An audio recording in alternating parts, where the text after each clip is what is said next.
మన రాహుల్ వైఫ్ చిన్మయి గారు ఆవిడకి వెళ్తా ఉన్నాయి, ఆవిడకి ట్యాగ్ చేస్తూ ఉన్నారు, ఇక్కడి నుంచే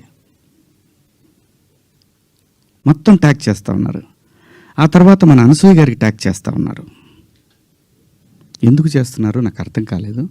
సర్లే ఏదో పాపం ఆవిడ మాట్లాడుతూనే ఉంటుంది ప్రతిసారి కూడా, తప్పేం లేదు. నా తరఫు నుంచి 2 పదాలు దొరికినాయి కాబట్టి ఐ హ్యావ్ టు బేర్. ఏదైనా బేర్ చేయాల్సిందే. మనం దాన్ని ఓట్రిచ్చి కొట్టినా దానివల్ల ఏం ప్రయోజనం లేదు. ఎందుకంటే తప్పు నా వైపు ఉంది కాబట్టి నేను సర్దుకొని వెళ్ళాలి, తప్పదు. క్షమాపణలు చెప్పాను, ఇంకా చెప్తాను కూడా. ఆ 2 పదాలకి నేను ఎప్పుడు సెట్ అవుతానో నాకు తెలియదు, నా మైండ్ ఎప్పటికి సెట్ అవుతుందో తెలియదు. అటువంటి పరిస్థితిలో ఉన్నా. నేను నా భార్య అయితే అసలు నువ్వు ఇలాంటి స్టేటస్లో ఉంది. ఎందుకంటే ఎవరికైనా ఫ్యామిలీ ముఖ్యం. తను రేపు పొద్దున వాళ్ళ బంధువుల్లో ఇదేంటి ఇలా మాట్లాడాడు శివాజీ అంటే తను ఎంబ్రాసింగ్గా ఫీల్ అవుతుంది కదా. నా పిల్లలు వాడి ఫ్రెండ్స్ ఇదేంట్రా మీ నాన్న ఇలా మాట్లాడు, విచ్ ఈజ్ హర్టింగ్.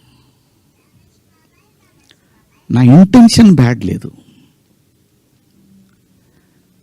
ఇంకొకటి 30 సంవత్సరాల నుంచి నేను ఇక్కడ ఉంటున్నాను, ఏ రోజు నా దగ్గర నుంచి తప్పు జరగలేదు. ఆవేశంగా ఒక లెటర్ మాకు వెళ్ళిపోయింది. వెళ్ళిన తర్వాత వాళ్ళు డిస్కస్ చేయొచ్చు ఏమని, కాదండి ఒకసారి శివాజీ తోటి మాట్లాడి ఆయనతోనే పెట్టిద్దాం ఒక అపాలజీ లెటర్ అని వాళ్ళు చెప్పొచ్చు. ఇవేవి జరగల.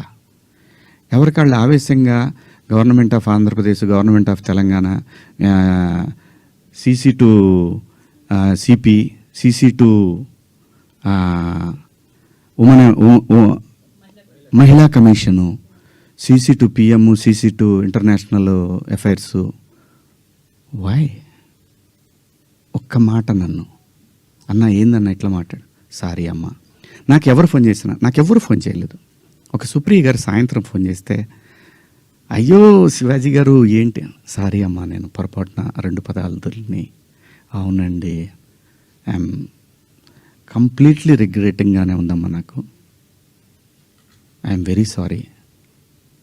నాకు ఇప్పటికి కూడా అర్థం కాదు నేను ఎలా మాట్లాడాను ఆ 2 పదాలు. అసలు నేను బయట బూతులేం మాట్లాడానంటే మాట్లాడతానండి, మనం అందరం మాట్లాడతామండి, అర్థం పర్థం లేని మాటలు మాట్లాడుకుంటాం. కానీ ఒక వేదిక, ఒక పద్ధతి, జనరేషన్స్కి మనమే చెప్పాలి కాబట్టి, మన పిల్లలకి చెప్పాలి కాబట్టి.